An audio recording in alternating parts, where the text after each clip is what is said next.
Good afternoon, everyone, and welcome to Successor Government Contractor Hiring Obligations Change. DOL's long-awaited non-displacement rule is effective February 12, 2024. This is a very, very long title to a very exciting webinar. My name is Nichole Atallah. I'm here with my partner, Sarah Nash. We are both partners in the Labor and Employment Practice Group at PilieroMazza. And our practice is exclusively dedicated to all things labor and employment for government contractors. That includes all the normal stuff that labor and employment lawyers do in advice and counsel, litigation, and all of that fun stuff that's listed here, all of the fun acronyms that are listed. But we provide this advice and counsel on a multi-jurisdictional level for our clients who are mostly government contractors. So this is, when these types of new rules come out, it's very exciting for us. If you are not familiar with PilieroMazza, we are a business law firm serving government contractors in kind of nuts to bolts services for our clients in the field of government contracting and the industry of government contracting. So we get very excited about rules that are squarely within what we do every day. We only get a few of them a year. This year's, lining up has an exciting lineup, I think, of things that are going to impact government contractors. Perhaps not exciting for you, maybe more exciting for us. But the first of these is the long-awaited non-displacement revival, I guess I'll call it, because it's been 2 years in the making. And the final rules dropped in December, go into effect February 12th, and there is some differences. So if you think you knew everything you needed to know, we are here to kind of set that record straight a little bit for you. And for those of you who did not live through the last iterations of this, we want to make sure that you understand what your obligations are as a contractor. So what are we going to talk about today? Well, we have our learning objectives here. So we want to talk about what the requirements are for this final rule. We are going to discuss a little bit how it's different from its predecessor. So we will try as we go throughout today to highlight the areas that are a little bit different from the Obama era rule and also from the draft rule that predated the final rule. So when we think it's of note, we are going to mention it to you. Please don't hold us to every single detail. There might be some, well-educated lawyers on the phone that really love to nitpick, but we don't have enough time to go through every tiny little thing. But we're going to try to address the stuff that we think really matters. So we're going to do some fun problem solving along the way. Next slide. What's our agenda? So we're going to talk about what the origins of this thing is, why it's here, how it got here. We're going to talk about the requirements of the non-displacement executive order, examine DOL's implementation of that order, and then apply what we learned to different scenarios.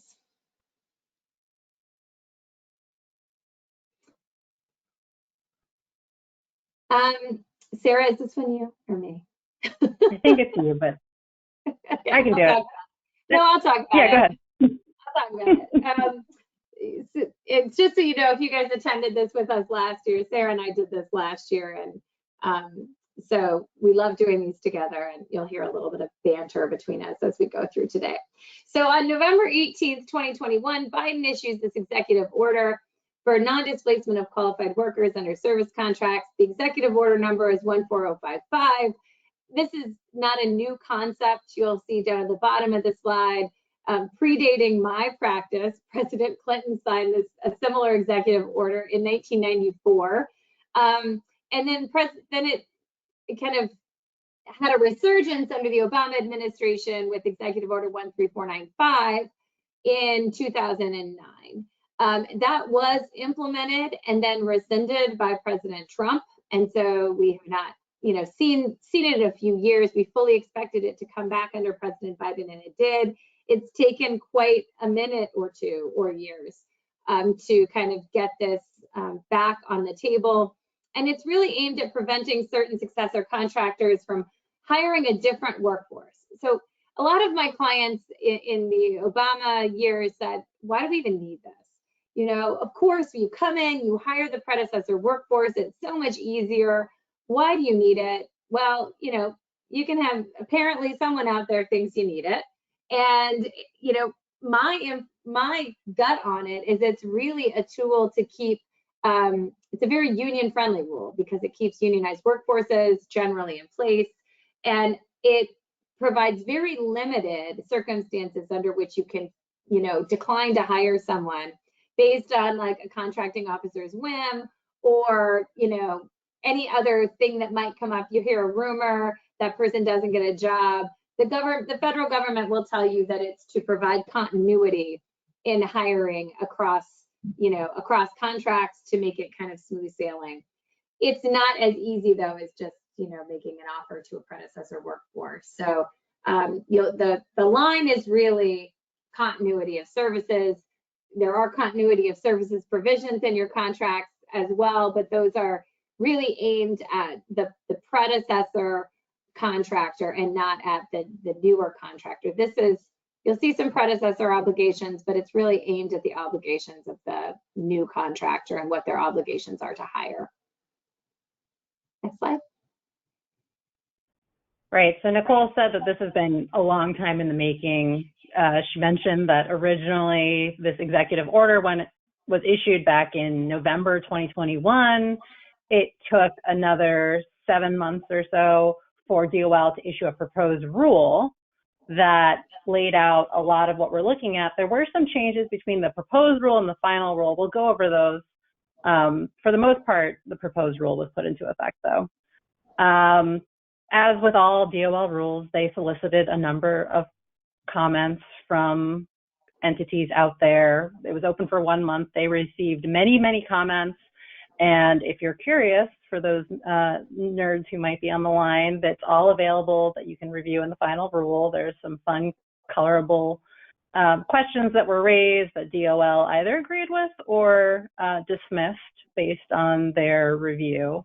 And then finally, after many, many months of waiting, originally we were expecting a final rule to be issued back in 2022, but we received it at the end of 2023, December 14th. One of the things to keep in mind is that there's basically a 60-day waiting period before the final rule becomes effective. February 14th is when that goes into effect. However, we're still waiting on the last piece of the puzzle, which is going to be the FAR Council issuing those FAR regulations for the non-displacement requirements. So technically, we still need that to happen before you're going to start seeing this in your contracts. Nichole and I will talk a little bit about where we foresee some confusion to be likely. Historically, DOL has been sort of reusing FAR clause numbers. Historically, the non-displacement requirements were issued at 52.222- now that I'm saying, is it 17? I think it's 17. And so my guess is that right, Nichole? Keep me honest. Yeah. So my guess is they will repeat that same number, which of course, for those of you who are paying attention, I'm sure many of your contracts still include that same FAR clause. And so the question is going to be, at what point does one take over for the other? Is there going to be a new name affiliated with this new non-displacement? So we can have some fun contractual interpretation as we try to figure out which rule applies when. But technically, any solicitations that are issued after that FAR Council rule is put into effect will be subject to the non-displacement rules. We'll talk about those requirements being SCA contract, et cetera, et cetera. And so, you know, it's coming in the next month or so. My anticipation is that that's when we will see something out of the FAR Council. They will not apply these FAR Council rules retroactively as a matter of course, but it is a possibility. It's possible that you will have some COs or agencies out there who are going to take advantage of the encouragement by the EO, pop it into your contract, even though there hasn't been an option. So keep an eye out for that too. Nichole mentioned what's different here already. Folks like to hire the incumbent workforce. I'd say one of the biggest differences is, though, it's no longer going to be common sense that controls.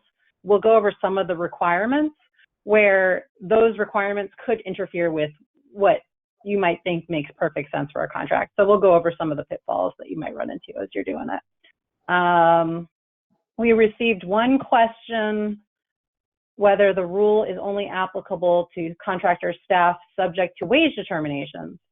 In other words, hourly SCA employees, correct. Those are the employees that you're going to be looking for. We'll go over in more detail exactly which employees you have to, or which contracts that you're going to have to keep an eye out for, and which employees particularly. The coverage of this rule is going to apply to any contracts that are covered by the Service Contract Act, as long as they exceed the simplified acquisition threshold, which is currently $250,000. If you have contracts that are less than this amount, you would not be subject to the requirements. However, I will say, if you are a subcontractor, I think we go over this later in the slides, but it's a preview. If you are a subcontractor performing work on a prime contract that meets the simplified acquisition threshold, you're still going to be subject to those non-displacement requirements. If you have questions about whether your contract is an SCA contract, you can reach out to Nichole and me offline. There's a few sort of tips you can see to find out and make sure. Yeah, the requirements. Yeah, go ahead, Nichole. Yeah, sorry. A lot of folks are calling it service contract labor standards. You'll hear that term used. It's FAR 52222-41. But yeah, you should know if your contract is covered by the Service Contract Act, because you'll see the FAR provision, you'll see wage determinations. There's lots that goes into that. So if you are providing like professional services and your contract does not have a lot of non-exempt service workers in it, your contract's probably not subject to the SCA, but always check, because it never ceases to amaze me how many calls we get a year where we look at the contract and we say all these folks are not exempt.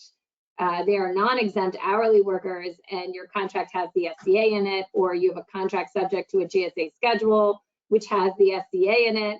So you have to be careful and watch. So your first thing is to see if the Service Contract Labor Standards is in there, or is in there at the schedule level. And then this thing kicks into effect. So look at those solicitations carefully. Make sure you understand if your contract's covered by SCLS or SCA. Correct. We received another question asking if you have a really eager CO who's trying to pop it in now, can you push back? There is some interesting applicability language in the final rule that basically says it does not apply until the FAR Council has drafted that FAR clause. So at least for the time being, you can push back. That ability might disappear once we do have that final regulation out. An interesting part of this requirement is that it applies to only those contracts that are of the same or similar work. Same or similar actually encompasses more than it excludes often, and it's going to mean the work that is either identical to or has primary characteristics that are alike in substance to work that was performed on the predecessor contract. Good rule of thumb is if you have workers who are going to be performing the same type of task, you're probably going to be subject to this requirement. Previously, there was a nice carve out. If you were performing work in a different location, you had an out under the Obama EO. That is no longer the case. And so unfortunately, I can't just say if you're performing that same work in that same facility, you're subject to it, otherwise don't worry about it. The rules are changing, likely due to the fact that, remote work is much more prevalent nowadays, and it's easier to be performing all over the country. We do have some exemptions. Again, it's not going to apply to contracts that are not covered by the SCA. It's not going to apply to contracts that are below the simplified acquisition threshold. If you have a subcontract that is not for services, then you are not going to also be covered. It's only going to be applying to those services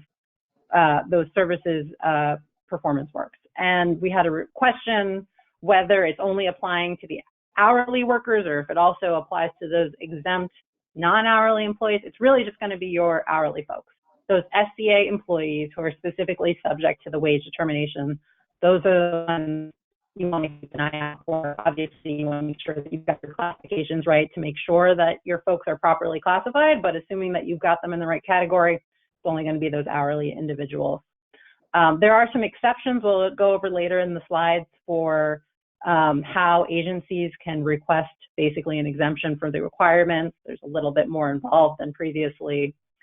And then one final exemption applies to employees who have been hired for one position where they perform on a federal service contract and one or more non-federal service contracts. So if you have an employee who is performing on a lot of non-federal work, then you likely have an exemption there.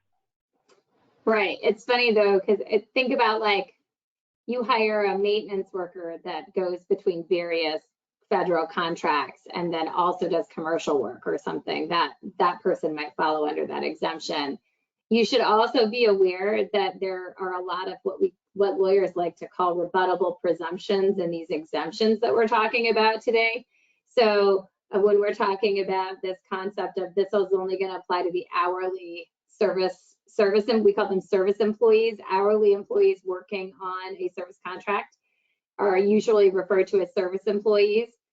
There is a rebuttable presumption that any employee working under that performance of work statement is a non-exempt service employee. So one of the questions that just came in is that, well, I know you guys said that the SCA is in these mass contracts, but everybody I have working for me is a professional employee. Well, that's true, but to Sarah's point, you have to make darn sure that you have those classifications correct, and you've not just assumed that they are exempt employees. In the last go around, some of my more intense investigations around non-displacement were really about misclassification under the Fair Labor Standards Act and whether they should have actually been non-exempt and therefore subject to non-displacement. And so if one of those salary exempt people goes off and complains to the Department of Labor that they didn't get a job and they should have gotten a job, one of the first things that the Department of Labor is going to do is look to see if you have your classifications right. And they're probably not just going to look at this employee, they're going to look at all of your employees. So it's a very good idea to make sure that you are confident that you have folks classified correctly when you're looking at this. All right, so let's look at some other fun scenarios. We have scenarios. So, and this goes, some folks ask for examples. So this is how we're going to build in some examples. You're bidding on a prime contract with the EPA for janitorial services. Anytime you see janitorial services, you should think squarely service, right? It's generally going to be a service contract. The contract meets the simplified acquisition threshold over $250,000 and is being performed in the same building as the prior contract for similar janitor services. You issue a subcontract for a subcontractor to supply hand soap for the bathrooms. Is this contract covered by the executive order? So what are the, Sarah, what are the things that you're looking at? Yeah. Well, okay, so the first question is going to be, is the subcontract for services? Or in other words, is it subject to the SCA? In this instance, my initial reaction would be, no, it's, you're supplying hand soap for the bathrooms. It's not covered, but you do want to make sure that you don't maybe have service employees providing that hand soap. Maybe you've got delivery folks that are subject to the wage determination. But if it's just strictly about maybe you're mailing out the hand soap, then it's not going to be covered by the non-displacement requirement. Right. So what about the second scenario where we've got the U.S. Department of Army issues a contract to build barracks on one of its bases in Virginia? Is the contract covered by the executive order? Well, the first thing I'd probably look at is whether or not this is an SCA contract or a Davis-Bacon Act contract for construction, because we're building a building. Generally, that screams to me Davis-Bacon, but and Sarah can attest to this, in recent years, there have been a lot of DBA and SCA built into the same contracts. So go back to those FAR clauses, check to see what the agency incorporated. Preferably, you're going to do this when, Sarah? When are you going to check these clauses to make sure you have it right? Okay, I'm so glad you brought this up, Nichole. Before you submit your bid, you want to make sure that you understand which of these prevailing wage obligations apply to your contract, because otherwise you're going to be in a world of upside down hurt on your bid. So yeah, before you submit that bid. Right. So, some clients will come to me and say, well, like, we just noticed this provision. We call these pre-award requirements. So you can't miss certain things in the solicitation phase. If there are defects, like, but Nichole, it shouldn't apply to this contract because it doesn't meet X, Y, or Z, or we should get an exception, or, why did they, include, if you think that the inclusion of this provision was a mistake, then we should be evaluating it with you to see if we have a solicitation defect that we should attack before you bid. We don't want to be trying to handle this after you've been awarded the contract and you're struggling to get people onboarded. So if you think it's a mistake, reach out, phone a friend. Let's figure out how we handle it before the bids go in, not after. Absolutely. All right, final rulemates. What are the requirements for the contracting agency? All right, so the contracting agency has certain obligations. They have to make sure that they include those FAR clauses once they're issued in the contracts. That's got to be in there. However, I will note, and I think this is addressed later in the slides as well, that contractors, this is new. This is unlike a lot of things in the SCA world. A contractor has an affirmative obligation to raise the flag if they think the non-displacement rules should be in there but have been left out. So I think we had the question earlier, like, can we push back if a CO wants to include it? Sure, at this point you can. But if it should be in there, it's an SCA contract, it's got sick leave in there, it's got the minimum wage rules in there, it's got all the other bells and whistles in there, but it leaves out non-displacement. After the FAR Council issues the rule, you have an affirmative obligation to say, hey guys, I think you missed something here, right? That's different than we've seen in the past. So while the agency has the obligation to include the right stuff, you have an obligation to raise your hand if you think that it's not in there, and it should be. The contracting agency has to take steps to ensure that the predecessor contractor, remember there's a couple of things that apply to the predecessor. The predecessor has to give notice to its service employees that they have a right to a job under the next contract. This is different than under the last executive order. I always told predecessor contractors that they should do it just so that their folks get a job, but there was not this obligation the last go around. So predecessor contractors, you have to let your folks know that they have the right to first refusal on the follow-on contract. You also have to give the agency a list of employees that are covered by the rule, so that the contracting agency can provide that list to the new contractor, and that list has to be updated 7 days before the start of the contract. And the agency can withhold payment to predecessor contractors for failing to do that.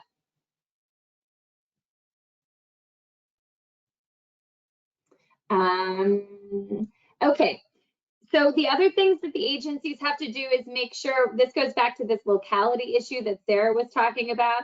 They have to consider whether the performance of work, this is a weird one, whether the performance of work where it's currently being performed is necessary for economy and efficiency.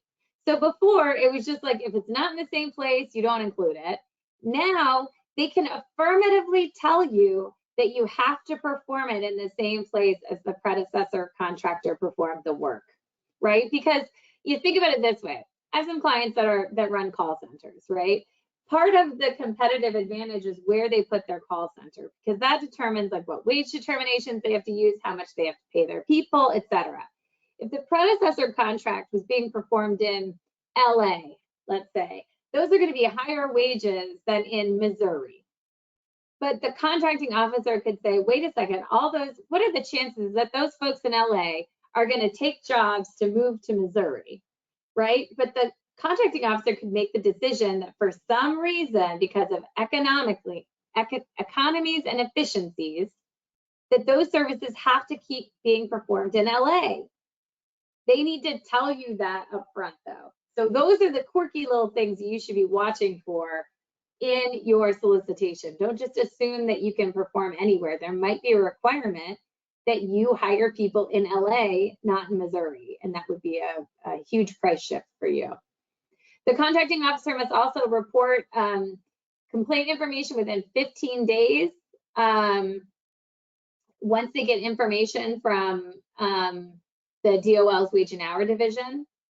So if basically if the DOL goes out and asks them questions, they have to get back to the DOL pretty quickly. And the non-displacement clauses, if they are again erroneously excluded, so if they're not in there and they should have been in there, then the contracting agency has to retroactively incorporate them. Again, this is going to be a little bit interesting based on when the FAR is issued, right? So we've got to get that rule, and depending on when that rule is issued, contracting officers might go back and retroactively incorporate for solicitations issued after February. Can you imagine, Nichole, if contract performance has already begun? So you're performing the work, you hired your own folks, and then they come back with a retroactive application of the non-displacement requirements? It's going to be a mess.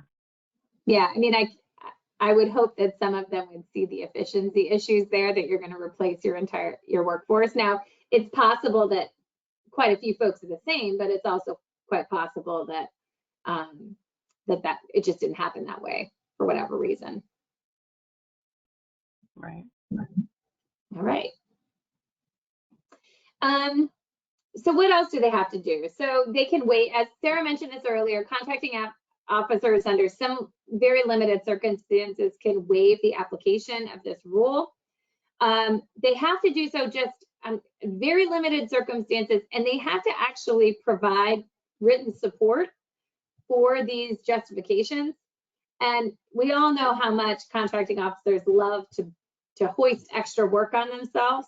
So I have a hard time believing that we are going to convince contracting officers to jump through these hoops, although we can certainly let them know that it's available to them if the shoe kind of fits here. But they have to determine that waiving the requirement would not advance the federal government's interest in achieving economy and efficiency. So they have to say, like, this would be silly because it would cause all this extra work. Maybe that's our argument to retroactive application, right? That at this point in time, it just doesn't make sense. They could also say that based on market analysis, if we adhered to these requirements, it would reduce the number of potential bidders, frustrate open competition, or wouldn't be tailored to the agency's needs.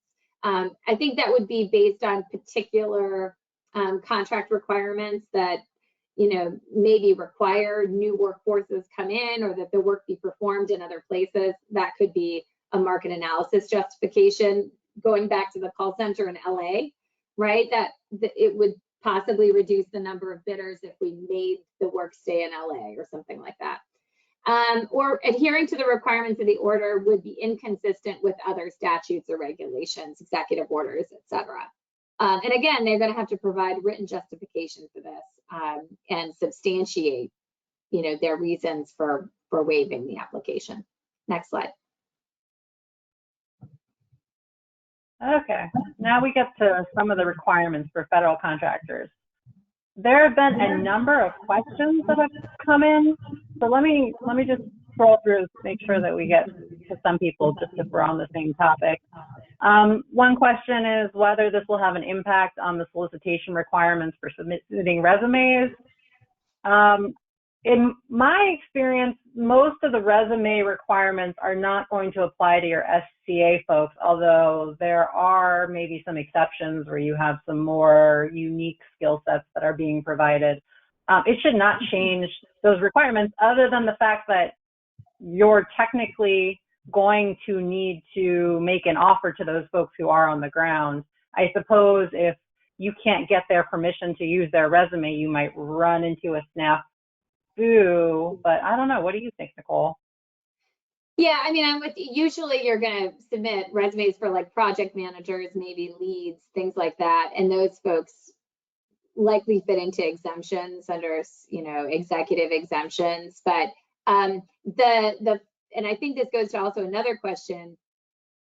If, because of the way that the non-displacement rules are written, if somebody is operating in that position, so let's just say position A, someone's already working in that position, and it's not like a new position under the new contract, they're presumptively qualified, regardless of what the agency puts in.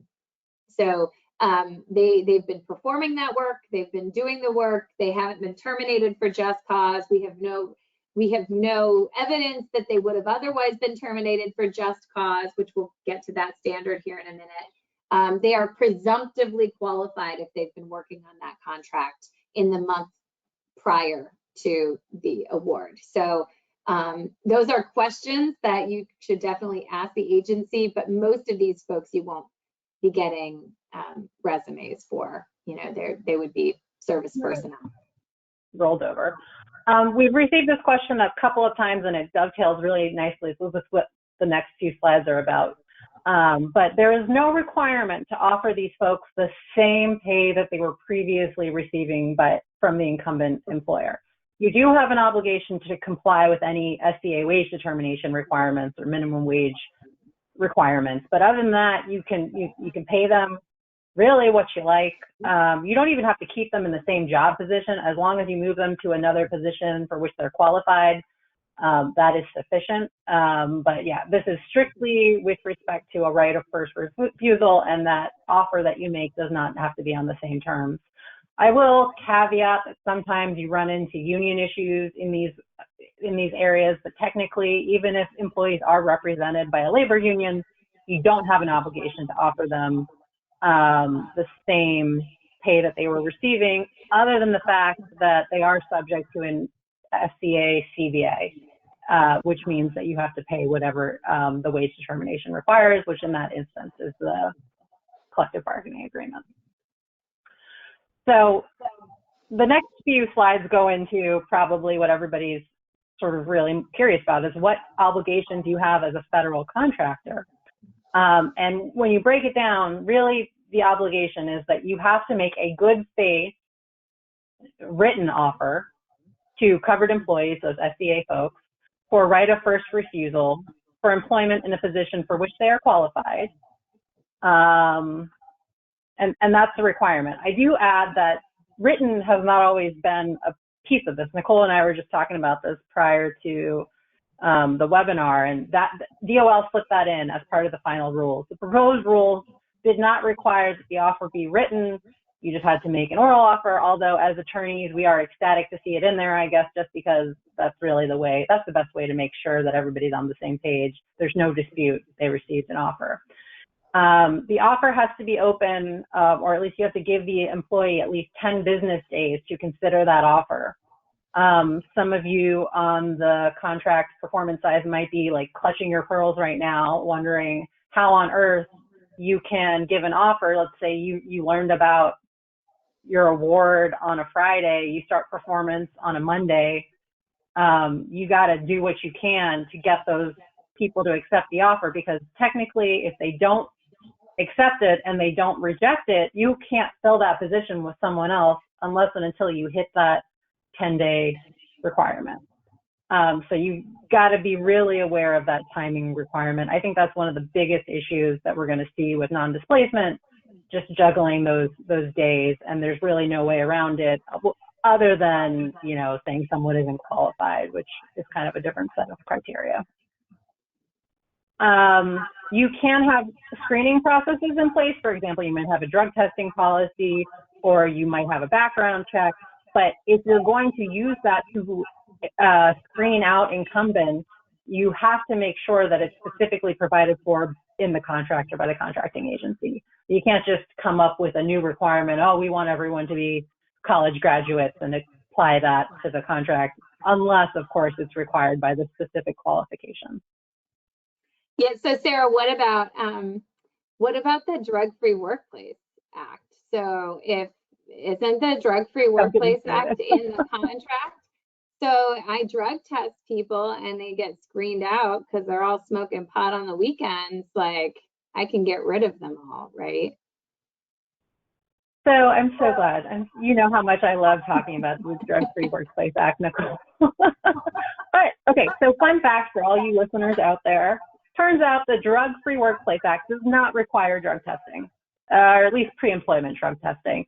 There are some contracts that do require random testing, some contracts maybe for safety-sensitive positions, but contrary to popular belief, if you read it, you will see there's nothing in there that actually requires drug testing. There's an obligation that you not permit employees to, consume drugs or use drugs while they're performing work or where they're at a government facility. But other than that, you do not have an obligation to test these people. And in fact, some states now expressly prohibit pre-employment drug testing unless you're in a safety-sensitive position, like New York, for example. So New York, you're not going to be able to use that as a way to screen out incumbents. So just a heads up that you need to be very careful when you make interpretations about what the contract requires of you to screen folks pre-employment, because your own processes might be different from what the government requires of you to onboard folks. And so just be very careful about what you think is required by your contract. Yeah, read it. Sometimes, often we'll see this, we'll have clients who say, well, it has to be someone who's a U.S. citizen. And somewhere you just made that assumption and it doesn't actually require it in the contract. These are things that you really want to make sure you find the line item because it can come back and bite you if it's not in there. Contractors, I mentioned this earlier, you don't have to necessarily offer the same position that the employee filled previously. There's also an exception. I think this is one of the questions, and I apologize, we're getting slammed with questions. If we do not answer your question during the webinar, we will do our best to get back to you afterwards. But if you, for example, have 5 positions on an incumbent contract and you as a Y successor contractor come in and say, I don't know why this guy is doing the position at 5 employees, I could do it for 4. You have the flexibility as a successor contractor to make that decision and only make an offer to 4 employees. However, if you later decide that turns out you really didn't need that 5th employee, you need to go back and make an offer to the prior employee. I'm thinking it's a 90-day requirement. 90 days. Right. And even if you filled all 5 positions and one of these guys doesn't work out or gals doesn't work out and you go down to 4 within those 90 days, you have to see if there's anybody else that worked on that contract in the month before that last contract ended and make them an offer. So if, let's just say there was a 6th person that's on that list that was provided to you by the contracting officer, and you go down to those 4 people, you have to go back out and offer it to that 6th person within that 90-day period. After the 90 days period's over, you have much more flexibility as long as you've been operating in good faith, right? So if there's evidence of bad faith, like you kept performance down to 10 people until the 90th day, and on the 91st day, you hired 10 other people, there might be some evidence. Yeah, it's an issue. Yeah. For sure. Nichole mentioned this earlier, contractors do have an affirmative obligation to notify a CEO if the non-displacement clauses have not been included. So this might not be the best gotcha moment to say, aha, they didn't include 52222-17 or whatever it is, I'm off the hook, not the fast. We mentioned earlier that this is sort of where there are a lot of things that don't necessarily make sense in here. So it's not as easy as common sense. So if you're thinking, I like the way that I have my offer letter set up, it's fine, I'm sure I'm doing this responsibly, I'm going to tick those boxes, I would encourage you to take a closer look at some of these requirements because, again, they're not all common sense. Let's see. There is also an obligation for federal contractors. I think a couple people asked about this, and Nichole sort of touched on it when we were talking about agency requirements. Once you are, at the end of your contract performance, there are some additional obligations that you're going to have to facilitate a successor contractor's, bringing these folks on board. One of those obligations is going to be to submit a list of all of the service employees under the prime contract and subcontract to the CO no less than 30 days before your contract performance concludes.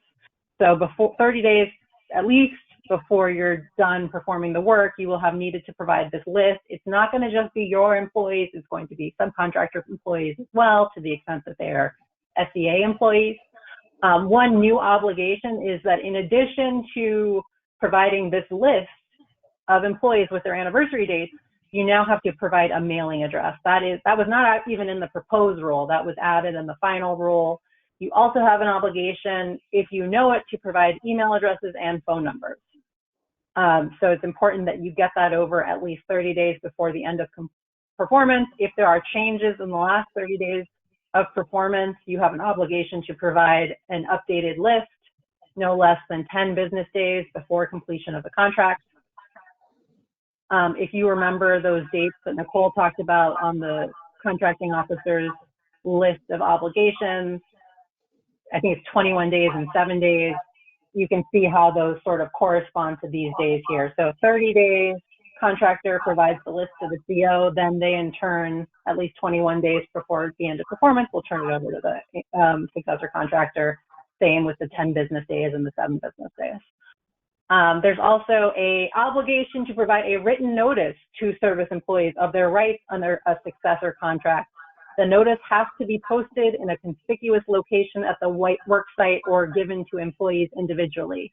DOL has posted on its website a sample notice that would meet those notice posting requirements. So just because you made the offers, don't assume that you've satisfied all those requirements. There are a couple requirements on the back end that incumbent federal contractors are also going to need to satisfy. Okay. And then there are some exceptions. They are small and they are not particularly useful, but they exist. So there are some exclusions whereby you do not have to make an offer to a incumbent employee. We talked about the fact that you don't have to make offers to exempt employees, people who are not service contract employees. There's also this nifty exclusion that the employees that the contractor reasonably believes, based on reliable evidence of the particular employee's past performance, that there would be just cause to discharge the employee if employed by the successor contractor or any subcontractors. It's about as complicated as that long run-on sentence sounds. It is not going to be an easy test to meet. As Nichole mentioned, if someone is currently performing the work, there is a presumption that they are performing satisfactorily and that there is not just cause to discharge the employee. Previously, we said we could point out differences between this rule and the Obama era rule. Previously, there was a very different standard that did not include the just cause requirement. For you, those of you who have union agreements, you might be familiar with what just cause is. It basically means you need a really good reason beyond just poor performance that someone is not able to perform their duties and should be terminated. I will also add, as noted here, that DOL is going to be very skeptical of any argument that someone who is performing the work is no longer qualified or no longer able to perform that work for performance issues. So you have to have a really good reason for why you have just cause to terminate the employee. I will add the caveat, there are some times where solicitations change and the requirements of the contract change. So it's a little bit of a different circumstance if, for example, there's a new requirement that someone have a bachelor's degree, or there's a new requirement that someone have additional years of experience. In those circumstances, those employees would no longer be considered qualified to fill the position. And then we already talked about a person who assists a federal contract as well as service contracts or non-federal service contracts, and that's the other exception. The biggest issue is usually the contracting officer saying, we want this, we do not want this person on the next contract. They've been a troublemaker, they've been terrible to work with, but that's not gonna do it. And so I always say, you got to go back and say, look, I got to onboard them and I've got to write them up, ship them out if they're really as bad as you say they are. But my guess is they're not going to be willing to foot the bill on the back pay when you get a Department of Labor. That's not enough to justify not hiring them.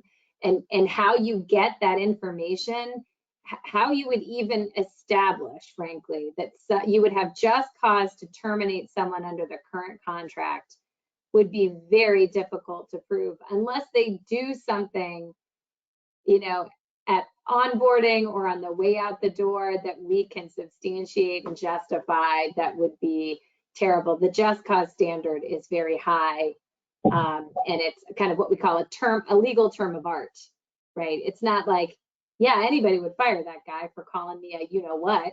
That's that might work and it might not work depending on the circumstances that they did that. So just be very, very careful. You might have to do a little bit of pushback there. Mm-hmm. Just like you would, if you have a government customer who doesn't want to bring someone on board and you find out that this individual has just come back from, a month of medical leave.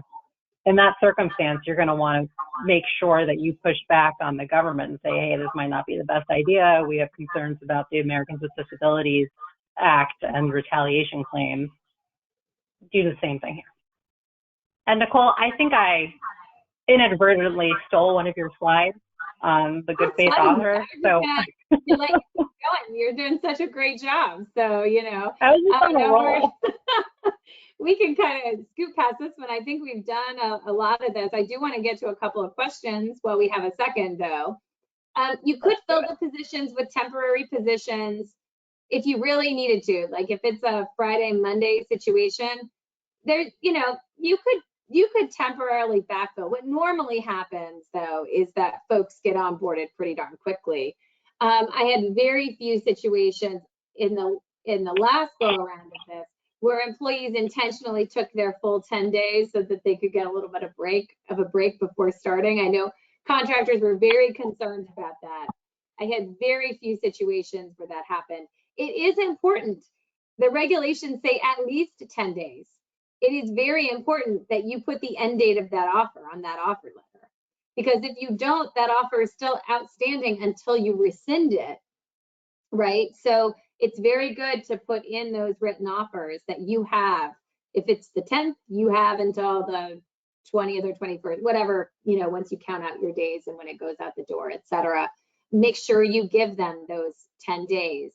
But yeah, you've got to perform the work. So however you have to perform the work in the interim is fine. But most folks will onboard pretty quickly. You probably won't see that many issues there. And then I have a question about this affirmative requirement and whether the affirmative requirement will really place a burden on small businesses that just don't have the resources to know all this stuff. And this is an issue not just with this executive order, but with all of the regulations that are in the Federal Acquisition Regulation, because there are a lot of them. And we represent a lot of small and mid-sized businesses that say, like, how do you keep up with this stuff?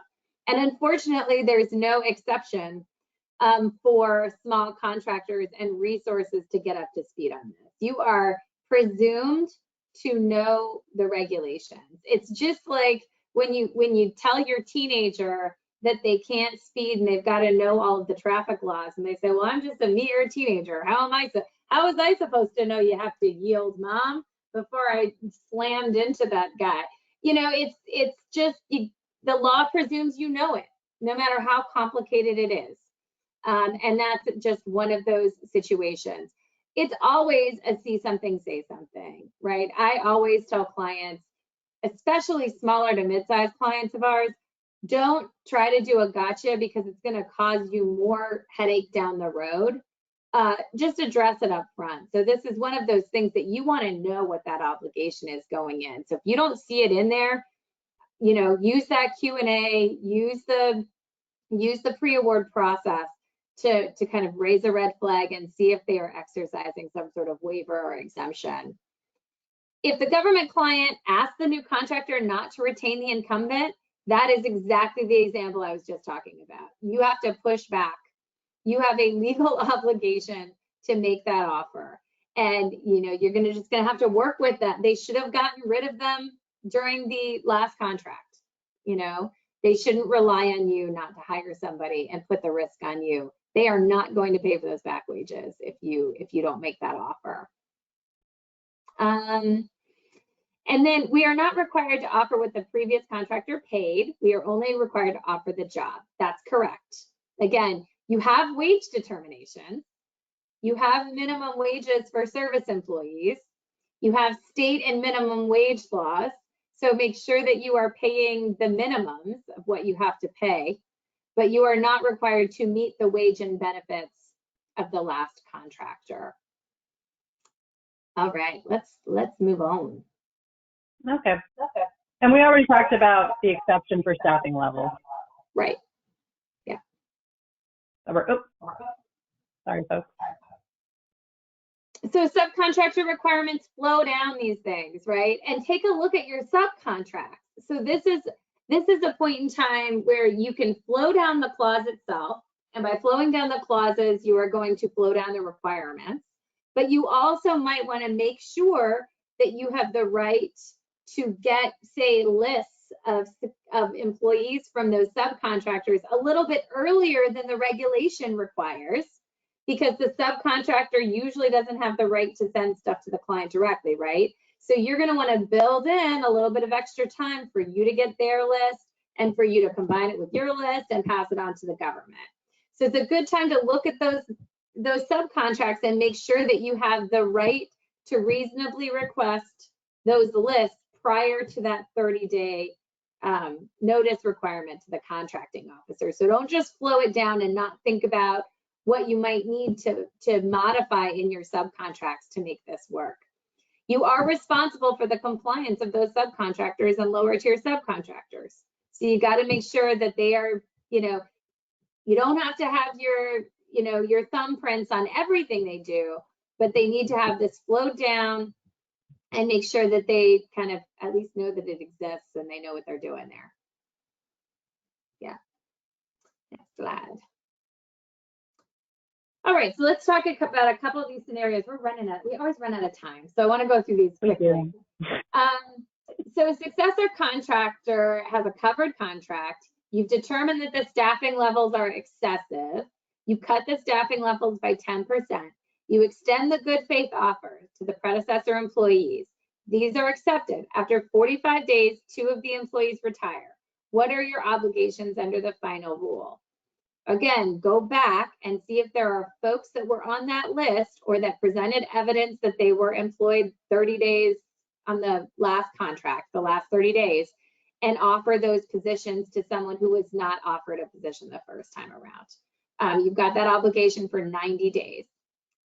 And then the next one is, after the predecessor contractors submitted their certified list to the CO, they terminated 6 of their employees for time card theft. Time card theft is just cause usually for termination. So what are the next steps for each of the following parties? What does the predecessor contractor have to do? They have to update their list, right? There were changes to the list. They've got to update that list. They've got to give it that new list to the contracting officer. The contracting officer then has to update their list and give it to the successor contractor. The successor contractor then can modify their staffing plan to exclude those 6 people that were terminated for cause. Okay, so it should all flow downstream quite nicely until someone doesn't do what they're supposed to do. Right. It's all fun and games until someone throws a wrench. Exactly. All right, next slide. All right, we have Acme Company. They're the successful offerer. They decide to hire the predecessor's project manager. The project manager is classified as exempt and works along commissary stocking staff, 60 to 75% of the time stocking shelves. Acme is not impressed with the project manager's work and terminates after 30 days. The project manager complains to DOL. DOL claims there's a violation of the non-displacement rules.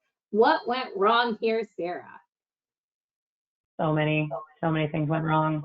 First of all, whenever you have an exempt project manager performing work along your SCA folks and specifically performing manual labor jobs, there's going to be a question as to whether they're properly classified as FLSA exempt. In this instance, if under these facts, I would say this individual is not an exempt employee. They are an SCA employee, and they are entitled to the non-displacement obligations that are shared by, those SCA employees. It's not going to be enough just to terminate within those 90 days. I think we had another question about the 90-day requirement. Basically, during those 90 days, there's a presumption that everybody is qualified to do the work, and you're not able to terminate.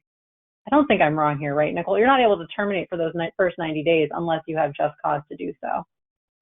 You can terminate, but the problem is that if you don't terminate for just cause, someone can attack you on the good faith offer.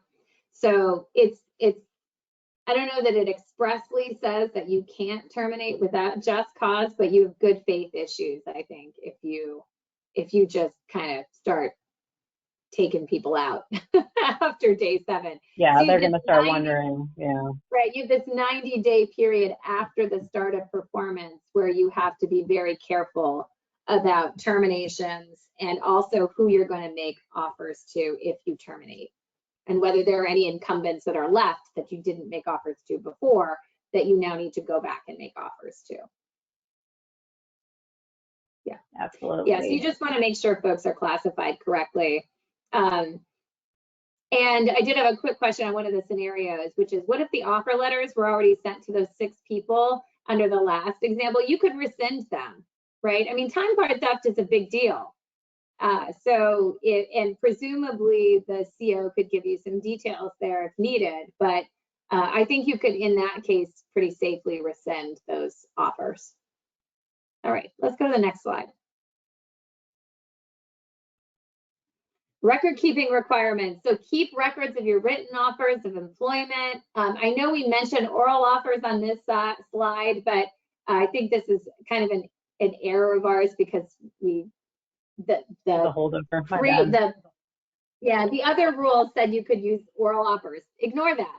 Written offers only. And even if you could do an oral offer, I would tell you never to do an oral offer. Always do a written offer, because it's hard to provide evidence to the Department of Labor without something in writing. So put them in writing and keep records of them.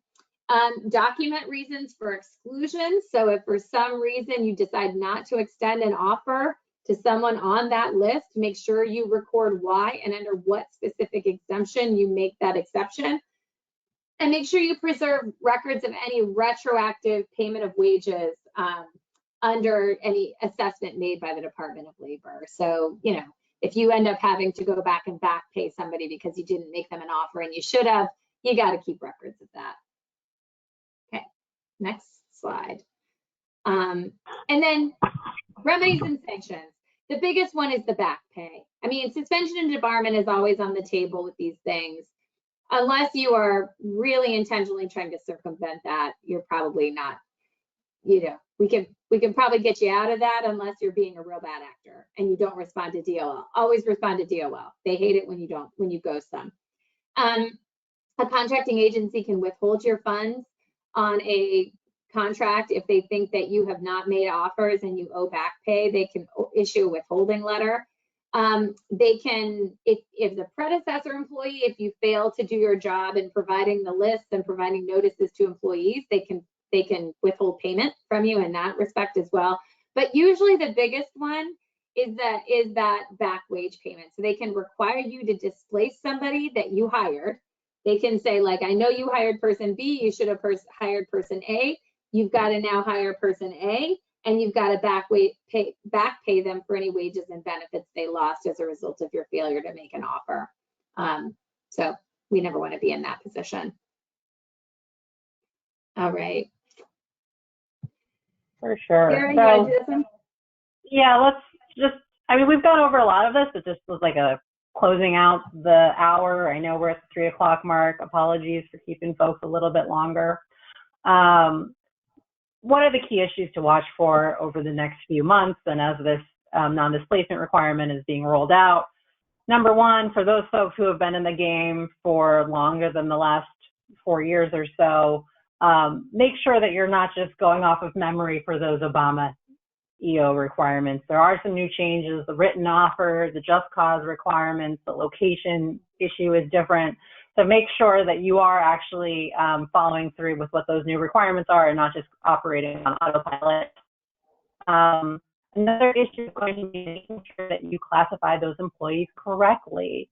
If you think you're fine not to extend an offer to your exempt employees, but you have not really vetted whether those exemptions are correct, you could end up not just with a non-displacement back wage issue, but with all kinds of other SCA obligations, H&W concerns, overtime issues. So you want to really make sure that you are classifying your employees correctly. I'll also use this as a plug to mention that DOL is going to try and update their salaried employee threshold dollar value this year, meaning that a lot of those folks who have previously been exempt might not be exempt in the coming months if they are below that dollar threshold. So just a good idea to take another look at those classifications if you haven't done them this year.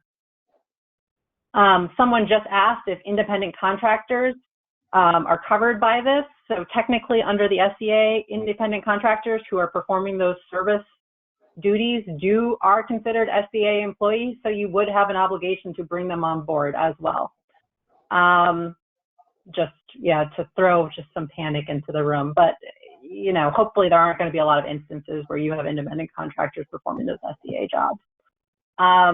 This is also going to be an issue for those unionized workforces. In the past, while the non-displacement rules were not in effect, you could technically have a unionized workforce and then as an incumbent or as a successor contractor come in and just hire your own folks and no longer have those obligations.